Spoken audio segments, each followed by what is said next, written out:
అంజు, ఆనంద్, ఆకాష్, బుజ్జమ్మ అందరూ స్కూల్కి వెళ్ళడానికి రెడీ అవుతారు. కానీ బుజ్జమ్మ అంజు, ఆనంద్, ఆకాష్ హాల్లోకి రాగానే వాళ్ళకి కనబడకుండా వెళ్ళి స్టెప్స్ కింద దాక్కుంటుంది. అది గమనించని బాగి ఆ ముగ్గురికి మాత్రమే లంచ్ క్యారియర్ ఇచ్చేసి స్కూల్కి పంపించేస్తుంది. రాతోడు కూడా ఆ ముగ్గురిని స్కూల్కి తీసుకెళ్ళిపోతాడు.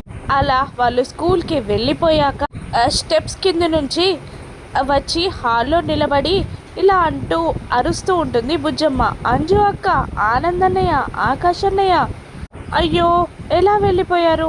నేను రాకముందే స్కూల్కి వెళ్ళిపోయారా మీరు అని అంటూ అప్పుడే స్టెప్స్ దిగి వస్తున్న అమర్ని చూస్తూ కావాలనే గట్టిగా అరుస్తూ ఉంటుంది బుజ్జమ్మ. బుజ్జమ్మ మాటలు విన్న మనోహరి షాక్ అవుతుంది.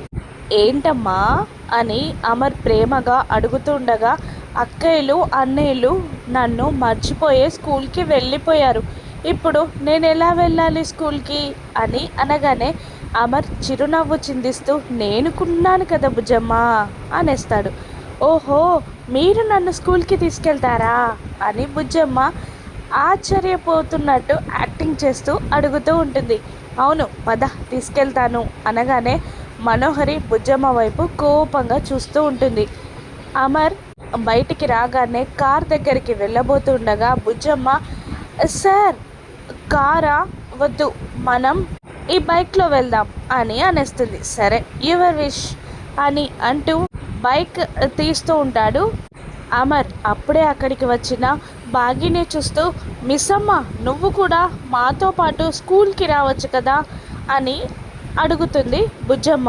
అది ఏవండి అది బుజ్జమ్మ అని అంటూ ఉండగా ఏంటి అలా నసుగుతున్నావు? బుజ్జమ్మ రమ్మని చెప్పింది కదా, రావచ్చు కదా, రా అని ఆర్డర్ వేసినట్టు అనేస్తాడు అమర్. దాంతో బుజ్జమ్మని బైక్ పైన ఎక్కించి బుజ్జమ్మ వెనకాల బాగి కూర్చుంటుంది. అలా బుజ్జమ్మ అమర్ బాగీలని ఒకే బైక్ పైన స్కూల్కి తీసుకెళ్తూ ఉంటుంది బుజ్జమ్మ. కాస్త దూరం వెళ్ళాక బాగి చేయిని తీసి అమర్ భుజంపై వేస్తుంది బుజ్జమ్మ. తన భుజంపై చేయి పడేసరికి అమర్ బాగీని చూస్తాడు. ఇక బుజ్జమ్మ చేసిన పనికి ఆ బాగి షాక్ అయి చూస్తూ ఉంటుంది.